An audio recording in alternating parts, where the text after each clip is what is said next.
Beretta is publicly attacking Ruger's leadership and apparently launching a hostile takeover, shattering the friendly rules of the gun industry. If they succeed, the iconic American guns you know and trust could change forever. Today, we are going to break down exactly what this corporate proxy war means for you.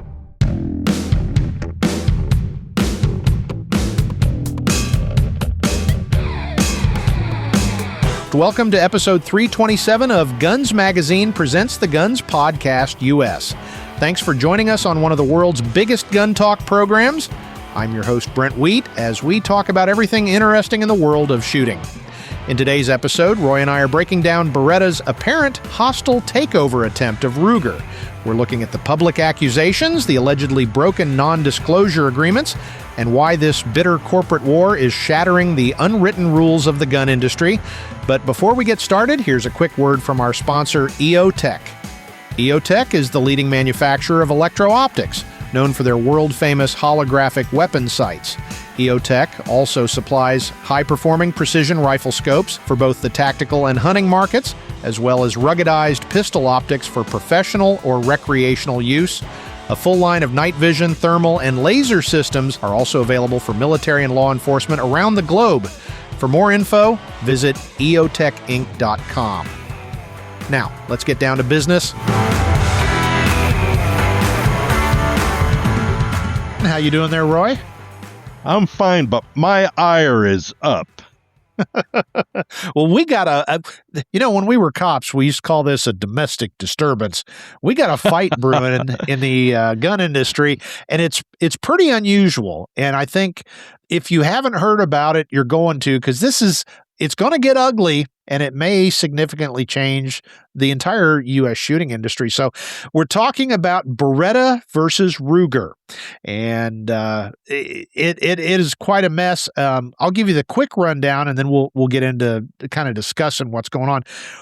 Beretta, which is one of the world's oldest continuously operating companies, not just arms company, just companies. It's been around 500 and some years. Of course, they make legendary firearms, both civilian and military. They're engaged in a proxy war with Ruger, an American company started by Bill Ruger Sr. And if you're not familiar with corporate raider lingo, which frankly I'm not that much, but basically what they've done is they are now the single largest shareholder of shares in Ruger. Ruger's a publicly traded company on the New York Stock Exchange. Anybody can buy their shares. Well, Beretta quietly assembled the majority. And it's I forget, it's somewhere in the 20 percentile, but that's the single largest shareholder. And what happens then is they get, with each share, you get a piece of a voting right. Well, now they're the biggest shareholder, so they have the biggest ability to vote in the annual shareholders meeting. So what happens in a proxy war is the company or a group of people that amass a number of shares, what they do is then they elect their people to the board of works, or I'm sorry, the board of the company. Board of directors. Couldn't think of the word. And then they institute the policies and procedures that they want. So in essence, they can take over the company, and then once they're in charge, they essentially sell it to the company that kind of ran this. So that's what's going on. Beretta's trying to buy Ruger. Ruger should need no introduction to U.S. shooters. They've been a legendary company in the U.S. firearms industry. They're probably, I don't think it's even arguable, they have been the most fiscally responsible of major U.S. gun companies. Of late, they've kept a balance in their checkbook, like $80 to $100 million each quarter. So they've got money, they've got good product, they've got a solid reputation, and Beretta wants some of that. And what's unusual is normally these things get handled over a meeting, a lunch. The attorneys get together, some paperwork's and signed, and it happens. Witness CZ bought Colt recently, and personally, I think that's for the better. I think Colt needed that infusion of help. This one is going to be different, and now we've got dueling press releases, and people are calling people out. And Roy, that's not something you see a lot in the gun industry. So that's the long and the short of it. I think I covered most of the salient facts there. What's your perspective as a guy who has been watching the business side of the industry for a long, long time? I don't think people realize the significance of this because the average shooter is probably not even aware of this, unless they're getting the outdoor wire and whatnot. I haven't really seen it in mainstream news media. Thank you very much, mainstream news media. But basically, I think if someone hears, oh, it's a hostile takeover, right? Yeah. They don't really know what that is, but that's what's happening. This is the thing that I was appalled by, is that so Beretta just fired a shot across Ruger's bow here a week or so ago, and they put a press release out that went in all the wires, that went into the entire shooting industry. And they basically said that Ruger is irresponsible, the leadership is not doing their job, they're driving the company into the dirt, and we, Beretta, are trying to come in and do the best we can to help save this grand American company. We're just trying to help. We're just trying to help. I was astounded. I mean, in 45 years in this industry, I have never, not one time, seen a company take on another company publicly like this. Yeah. Maybe there was, but I sure haven't heard, and I've been in the middle of it for 45 years. So, I'm sorry, but you do not do that. Other companies are screwing up. That's fine. And you let them screw up. They don't need any help. Right. But Brent and I were talking before we started the show, and that if you go into the Smith & Wesson booth at SHOT Show and you say, hey, what do you tell me about Ruger? Talk to the president of Smith & Wesson. And I promise you, he or she will say, I think they're a good, strong company. They make fine products.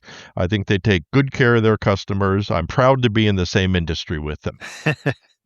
That's what you hear. And that's it word for word. They all say that, which is good.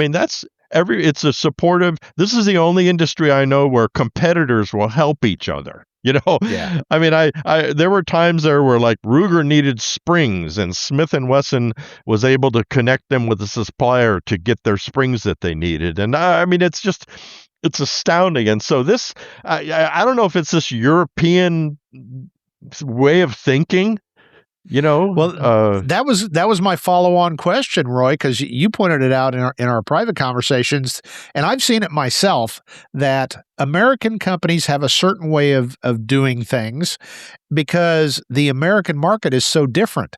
We can own multiple guns. We can own all the guns we want. We can, generally speaking, go shooting and hunting, and as much as we worry about the negative legislation and laws over shooting, it's nothing compared to Europe and other places. So American shooters and the American shooting market is kind of the Wild West. And, if Ruger brings something out that fails badly, somebody else is going to come out with something that will not. So shooters here have a choice. The European mindset is so much differently. And you've dealt a lot more with the European gun manufacturers, Roy. Talk about your experience, not specifically Beretta, but just how Europeans tend to approach us unwashed Americans in our market. Well, I agree with you, and that's a good thing. I would like to say, though, that following Beretta's initial press release, which the entire industry was reeling by this, I got phone calls from people saying, what the hell? Talk about airing dirty laundry. So then Ruger came out with a press release saying, we want to clear up this hysterica that was put out by Beretta.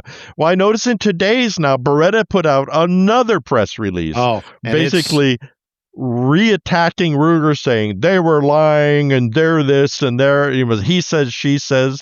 I just was amazed. I will say this. That's how they do business in Europe. Okay? Two New Yorkers, when they're together on a street and they're having a good conversation, are yelling at each other and calling each other names. And then if you ask about this, say, what? Oh, no, he's my best friend. Yeah.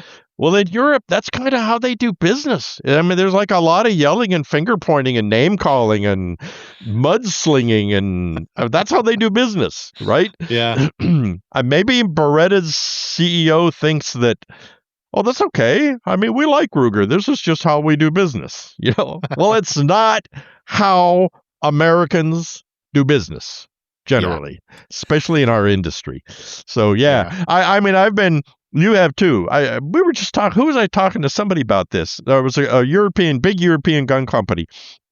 They sent me a semi-auto pistol, a medium-sized semi-auto pistol. It was about 20 years ago. It was right at the beginning of the kind of mid-size 9mm auto pistols for concealed carry, and they said, here, this is going to be. We're announcing this in the American market, and I took it. And I looked at it and I said, well, it's a good size. It's 9mm. It's a good caliber. It's good sights. I liked everything about it, but there's no slide release. And is this like a prototype, or did you forgot to put it in, or what's the deal? And they said, oh, no, it doesn't have a slide release because you don't need one. And I said, well, wait a minute. I mean, the Americans would be more comfortable with a slide release. Trust me. And they said, oh, it's not necessary because a slide will lock back on an empty magazine. You can reinsert a magazine and then you can load it again. I said, well, no, you don't understand. American shooters would like to be able to lock the slide back if they want to, or drop the slide, with the slide release. And they were just very patronizing. Well, yes, but we'll make them understand how wrong they are. Sure, and because we're Europeans, and so of course it died an instant death, in the marketplace. Yeah. No, it was like cue the crickets. And when I heard from readers, they said, "What the hell is that? It doesn't have a slide release, for crying out loud." This is the same company who says, well, you buy one rifle chassis and you can have multiple barrels for different calibers. And they never do well in the United States, right? Never. Because like Americans tell me, they say, well, I want another caliber. I'll buy another rifle. And they just do not understand that. So, well, that goes to the point that I was making, that, in Europe, if this gun comes out without a slide release, well, that's what you got.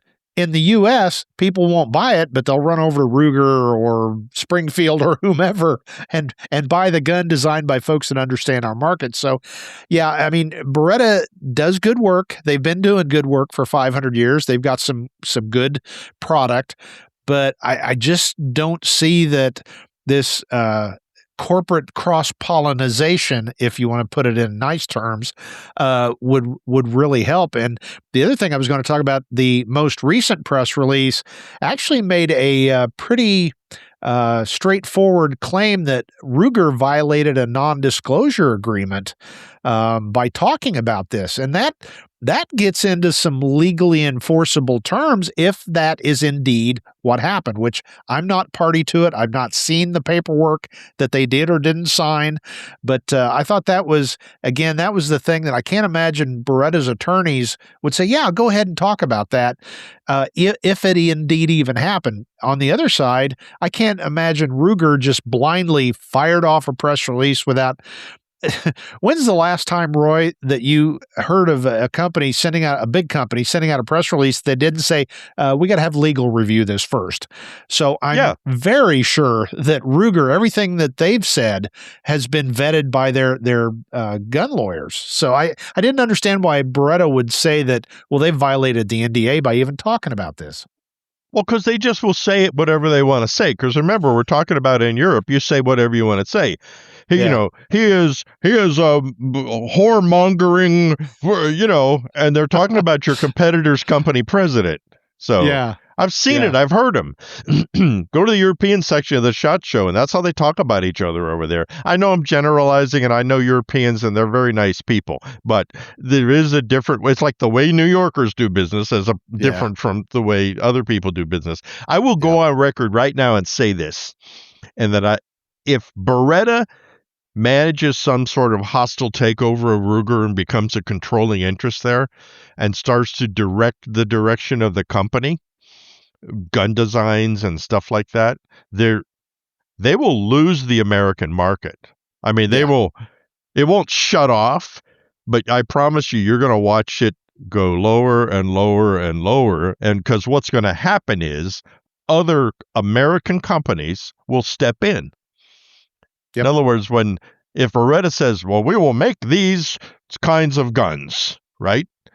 And American shooters don't want that. They don't want to be affiliated with it, buy American, right? They're going to now go look at Ruger as an Italian company, which it would be.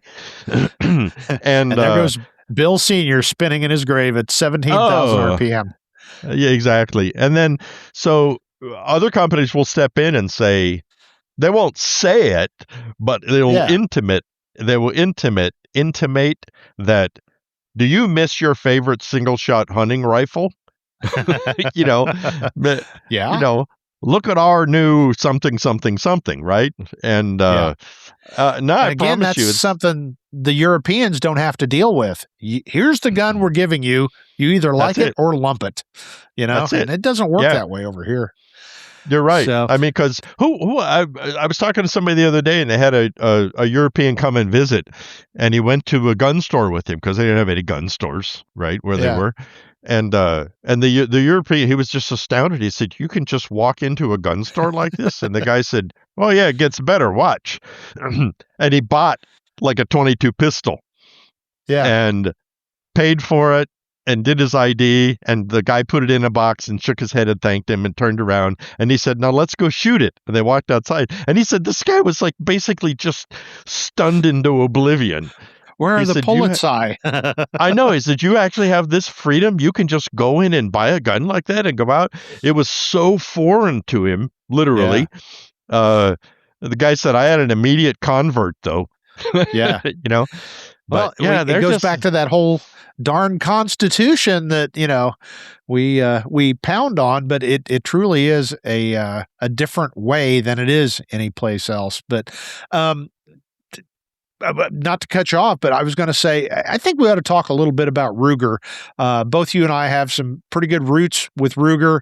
And the point I wanted to make was just kind of exacerbating this problem for Beretta is, as you talked about, if they start taking over design, I know some of the engineers, a lot of the marketing folks, and I actually interviewed the CEO, the former CEO, here on this podcast a while back. Almost everybody at Ruger, from production line to CEO, are shooters. I mean, real shooters. We've talked about that before. That's usually the downfall of a company when you start seeing the guy from, Ford or, ladies' feminine products become the CEO.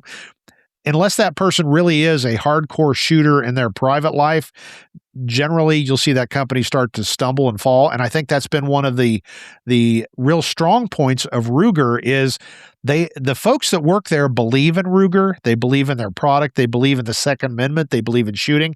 And that's not marketing BS. That's based on me sitting around campfires with Ruger engineers talking about guns and seeing the twinkle in their eye saying, yeah, man, we got this one gun that we're going to do this. And then, we were going to introduce this, but it just didn't seem to really meet the needs of the market. And they talk like we do, and that's not always the case, especially as you get bigger and bigger and bigger.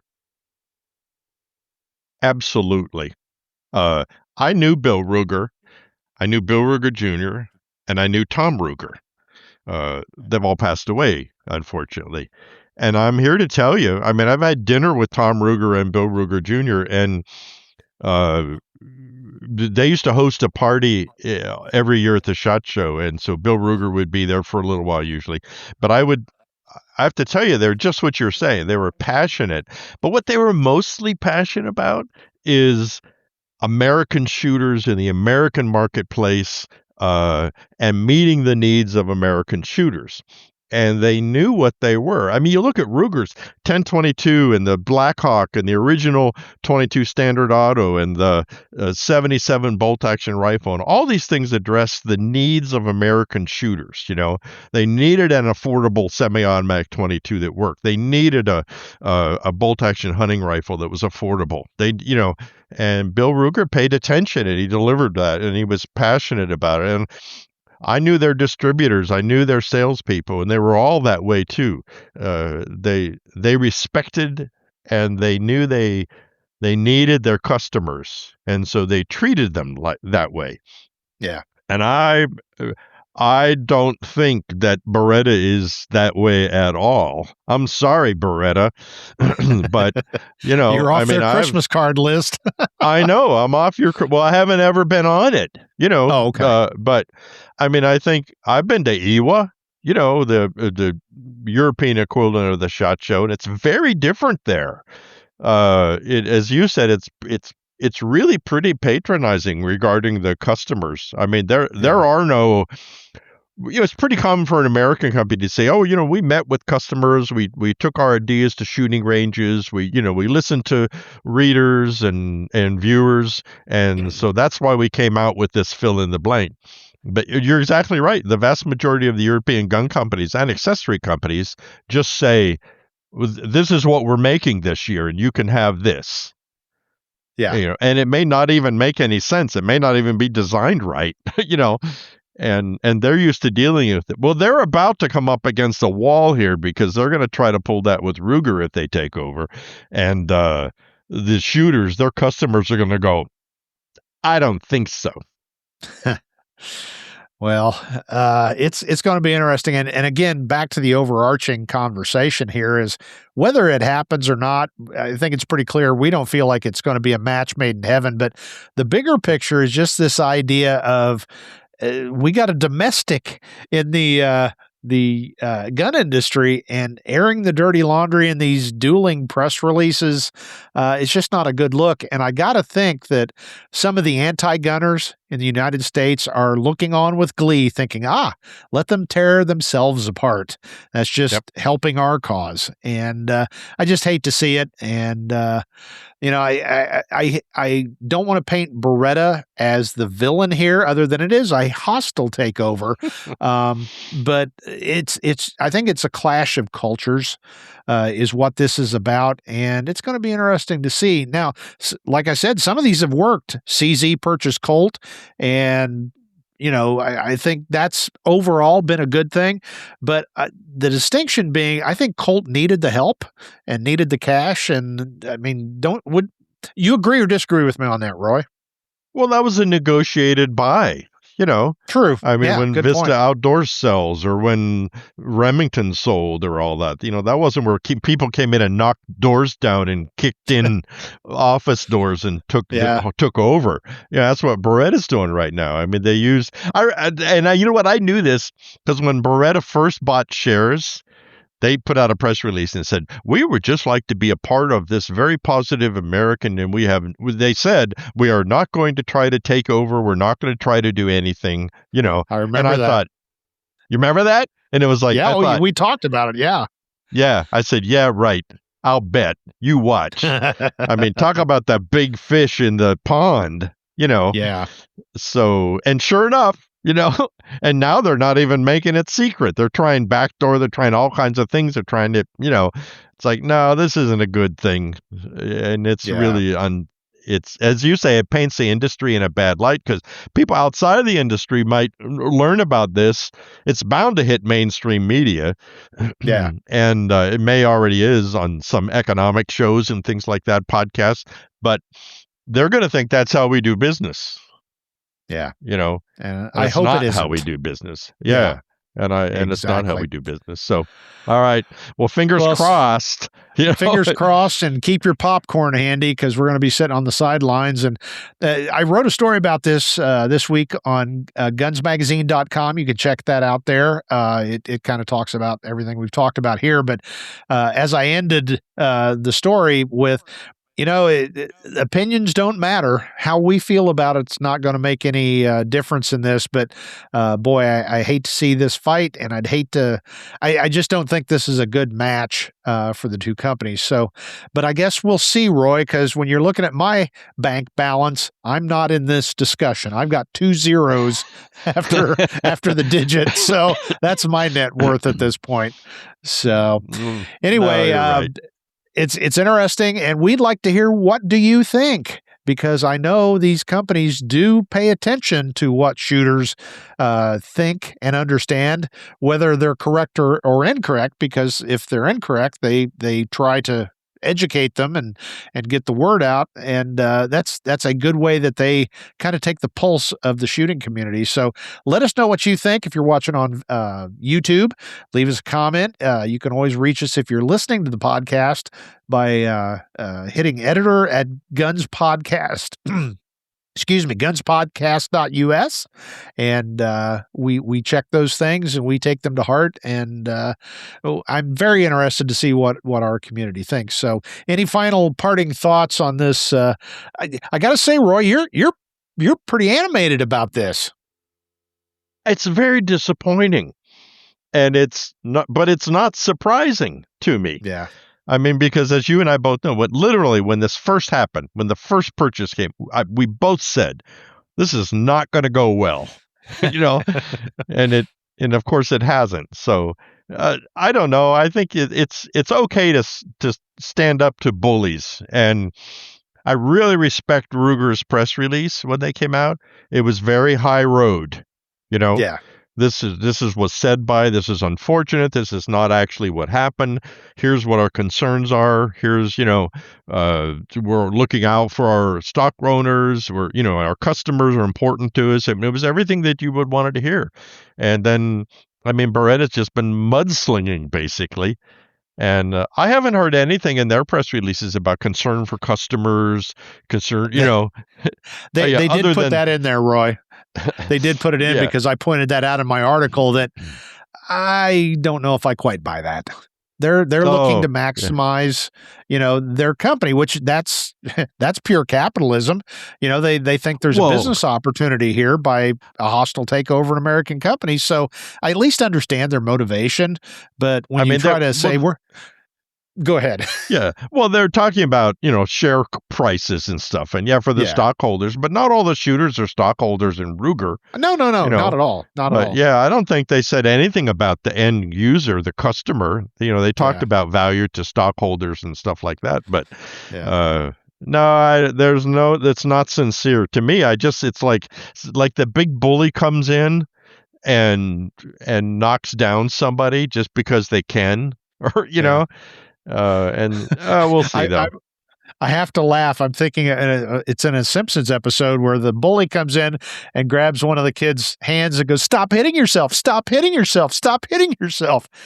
That seems rather apropos in this circumstance. It's just amazing. I hope this ends positively. I don't know enough about the stock market to understand what it's possible, but from what I do understand, it is possible, in spite of the best efforts of the parent company, for other company to come in and do a hostile takeover. At which point, as you say, they either they run the company, they sell the company, they take the company apart. I don't know if Beretta thinks Ruger is a competitor and that's why they want to take him down. I really don't know. Because Beretta doesn't make a $400 bolt action hunting rifle that I'm aware of. Yeah. And we didn't even go down that road. That's kind of a venture capital thing, but it's not unheard of in a hostile takeover that, they totally destroy the company. They take all their intellectual properties. There's a lot of bad things that can go on, and we've not even talked about that. And I hope this is just Beretta trying to get into our market, but they're already in our market. So I don't know. I guess we'll see. So yeah, my fingers are crossed for Beretta and their employees. I'm sure there's some sweating going on over there right now. And I'm not happy about that. And then speaking as a Beretta or as a Ruger customer, I would sure hate to see things change there. So.